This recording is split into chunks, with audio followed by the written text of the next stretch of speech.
Moikka, mitä äijät? No niin, moro hei, tervetuloa, kiva kun pääsit paikalle. Kiitos paljon. Mahtavaa olla täällä.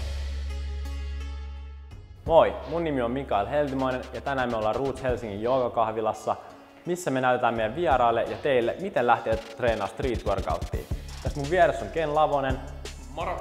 Me ollaan yhdessä perustettu Red Diamond Bar Street Workout-joukkue. Me ollaan täällä joogastudiossa tänään ja tänne me ollaan pystytetty nämä meidän Kenguru Pro Street Workout-telineet, millä me demonstroidaan teille, miten näitä liikkeitä lähdetään treenaamaan. Meillä on tänään pitkän linjan breakdanceri vieraana. Täällä kaverilla on lukuisia mestaruuksia allaan. Tää on yksi TFV Helsingin perustajista ja yksi Saifa tanssikoulun perustajista. Tän kaverin nimi on Johannes Hattunen, a.k.a. Hatsolo. Tervetuloa. Kiva, että pääsit tulee. Voidaan aloittaa lämmittelyä. Sä voisit näyttää meille jotain, mitä sä teet aina ennen kuin sä lähdet treenaamaan. Käykö tää? Käy. Anna mennä. Noniin, todellakin.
Milloin sä kuulit eka kerran street workoutista?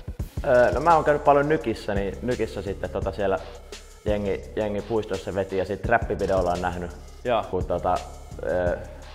ketä se Bartenda sit veti aikoinaan, niin sieltä mä oon niinku YouTuben kautta ja sitten Nykin puistoissa nähnyt, kun jengi on vääntänyt masolappeja ja leukoja, niin se on niinku mun kosketus eka. Milloin tää on suunnilleen tapahtunut? Olisiko ollut jotain 2011-2012 jotain semmoista. Joo. Et ne oli ehkä niitä ekoja, mitä on niinku saanut kosketusta. Breikkareilla on paljon kavereita niinku street workout-piireissä, niin sitä kautta. Lähitkö silloin vielä New Yorkissa kokeilemaan ollenkaan mitä semmosia juttuja vai seurasit sä vaan sivusta tavallaan, että hei mikä juttu tää on? Seurasin sivusta, että mä en oikein tykännyt silloin korkeista paikoista, että breikit menee lattialla, niin sitten se oli enemmän silleen, että pysytään mieluummin lattialla ja annetaan niiden tehdä oma homma. Okei. No mitäs tällä hetkellä? Kiinnostaako sua yhtään lähteä opettelemaan street workouttia tai onko se semmoinen asia, mikä kiehtoo jollain tavalla? No mä tykkään niinku kokeilla uusia juttuja. Jonkun verran mä oon kikkaillut joskus aikaisemmin, mutta pari vuoteen oikein mitään. Ja hauskaa on niinku treenata hyvällä porukalla, niin sitähän se on kaikki, oli sitten breikkiä tai street workoutia tai mitä tahansa muuta. Niin se on niinku se juttu ehkä. No street workout on lähinnä niinku kehonpainolla niinku tehtäviä liikkeitä, niin mitä sä näkisit niinku ne hyödyt, mitä tehdään kehonpainolla versus siihen, että tehdään niinku painoilla? Esimerkiksi jotain mavea mä oon nähnyt, että sä oot tehnyt paljon, mutta sit sä tykkäät kans kikkailla maassa kaikki leopardi-kävelyä tai mitä niitä on? Joo, niin siis molempi parempi. Mä ajattelen, että se on vähän niinku semmonen surf and turf, että kun sä menet raflaan, niin sä voit syödä niinku pisua ja sit semmosia eläimiä, jotka menee maalla myöskin. Tavallaan, mä en ajattele, että yksikään tapa treenata on parempi kuin toinen. Oli sitten zumba tai street workout tai painonnosto tai voimannosto, niin mistä sä ite dikkaat, mistä saat hyviä fiiliksiä, niin tee sitä. Ja kaikilla systeemillä pystyy pysyä kunnossa, että vaatii vaan erilaisia taitoja. Mikä sitten niinku omaa sydäntä koskettaa, niin se on ehkä se juttu. Okei, kokeillaan seuraavaksi, miten breakdance onnistuu nojapuilla.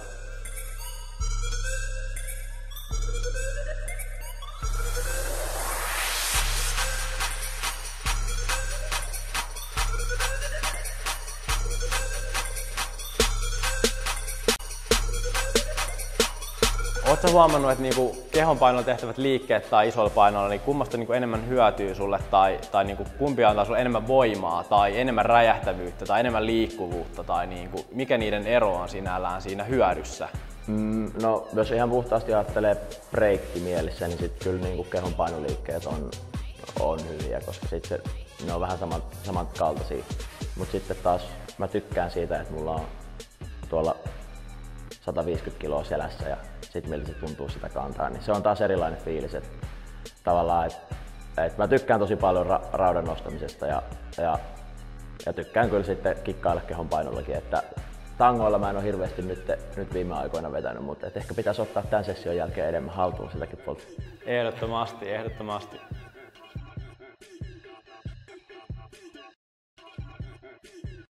Treenit on tehty, minkälainen fiilis jäi? Kingi fiilis. Paljon uusia juttuja ja jäi vähän semmoinen kipinä, että voisi ehkä ottaa vähän haltuun.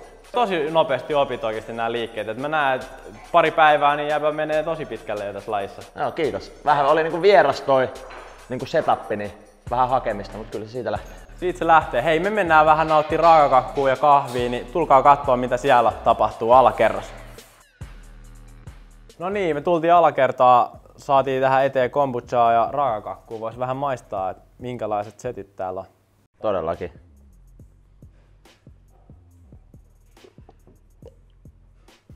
Erittäin hyvä. Joo, kombucha toimii aina, varsinkin treenin päälle. Jes, kyllä. Ai että. Hei, kerro vähän lisää itsestäsi. Sulla on pitkä ura ollut breakdancerina. Mitä kaikkea siihen on kuulunut siihen matkan varrelle ja mitä sä oot saavuttanut? No mä oon aloittanut Jyväskylässä 90-luvun lopussa. 99 meni ekoille tunneille ja sieltä sit vääntänyt täysillä oikeastaan siitä päivästä lähtien. Ja 2002 oli eka ulkomaanreissu ja sitten eka tommonen niin kuin jättiläismäinen voitto tuli 2006 New Yorkissa, semmonen kuin Rocksteady Anniversary. Okay. Ja sen jälkeen sit oikeastaan räjähtikin hommat käsiin, että sitten oltiin joka puolella joka viikonloppu ympäri maailmaa pyörittiin ja pärjättiin ja totta kai hävittiin ja kiukuteltiin ja sitten taas tuoletettiin. Että miten toi on niinku eronnut, jos sä oot vetänyt New Yorkissa jossain isoilla lavoilla tai jossain, niin minkälainen fiilis niinku eri puolilla maailmaa on ollut vai onko se, että missä tahansa on breakdance, niin siellä on aina hyvä fiilis? No kyllä se vaihtelee. Kyllä nytkin on semmoinen niin oman tyyppinen mesta, että se on missä breikki on syntynyt ja siellä on kaikki niin kuin kovia jätkiä ja niin kuin tälleen näin, niin sitten siellä kun pärjää, niin on siinä oma fiilis. Ja varsinkin siihen aikaan, että nyt ehkä skene on vähän niin kuin silleen, ei ole niin kova niin kuin silleen asenteellisesti. Sä teet duuniksi niin kuin valmentamista ja sä puhut ja mitä kaikkea sä teet itse asiassa? No tällä hetkellä mulla on vähän sekalainen soppa, että mulla on toi Training for Warriors Helsinki sali, että siellä tehdään meidän konseptin mukaisesti voima- ja nopeusharjoittelua ja sit mä breikkaan edelleen ja kierrän sen mukana ja sit mä teen paljon tämmösiä niinku hyvinvointi- ja motivaatiopuheita. Siinä on päässyt hyvin niinku esille ja nyt mä oon ollut Jenkeissä sit täällä Training for Warriors kattojärjestelyn duunissa, että mä teen siellä meidän salien ohjelmointia ja sitten jeesaan muita saleja sit hoitaa hommia vähän paremmin, eli osaan auttaa, että miten hommat on hallussa. Asut sä siellä Jenkeissä vai oot sä muuttamassa sinne vai? Nyt mä olin siellä 6 kuukautta tämän vuoden aikana ja nyt ensi vuonna mun on tarkoitus muuttaa sinne ihan kokonaan. Että nyt mä oon tässä Suomessa vähän käymässä, että mulla on kirja tulossa tammikuussa. Joo. Niin sitä voi sitten ostella sitten, että kun se tulee kauppoihin. Hatsolo, elämä breikkaisi. Kaikki käy katsomassa. Mistä sitä löytää? Se ei tule ihan kaikkiin kirjakauppoihin, mutta fitra.fi löytyy. Siitä mä olisin halunnut kysyä kans lisää. Kerro vähän siitä kirjasta lisää. Mitä kaikkea sä käsittelet siinä? No siinä kirjassa käsitellään tavallaan se kertoo mun oman tarinan, että mä olin junnuna tosi ujo, en oikein uskaltanut puhua. Ja sit breikki oli mun keino kommunikoida ja murtaa se kuori ja päästä siitä niinku eroon siitä ujoudesta. Ja se periaatteessa kertoo siitä, että meillä tulee vastaan tilanteita. Tartut tilanteeseen vaan, että uskallatko sä astua sinne breikkiringin keskelle vai jäät sinne reunalle katselemaan. Et vaikka tänään kun mä tulin tänne, niin kyllä mä vähän jännitti, että mitäs kaikkea mä joudun täällä tekemään ja ei ole silleen niin kuin omalla mukavuusalueella ollenkaan. Niin sitten, että kuitenkin sä voit saada semmoista tilanteista oppia eniten ja saada niin kuin inspiraatioa ja intoa siihen omaankin tekemiseen. Niin lähinnä se, että astut se rinkiin, hyppäät se tankoon vai että se on sama homma. Eikö silloin just kun on niinku sillä epämukavuusalueella, niin silloin kehittyy kaikista eniten? Kyllä, ja nimenomaan sit ehkä kehittää itselle semmoisen mentaliteetin, että on valmis niin kokeilemaan uusia juttuja. Maistetaan vähän glögikakkua, uusi maku mulle, en ole vielä ennen törmännyt tämmöiseen. Joo, ei ole meikällekään tuttu. Mutta eikö tää jouluun hyvin sovi? Tää sopii mun mielestä ihan hyvin jouluun. Sä inspiroit ja motivoit ihmisiä työksessä, niin mikä saa sit niinku sut inspiroitua ja motivoitumaan niinku siihen, mitä sä teet?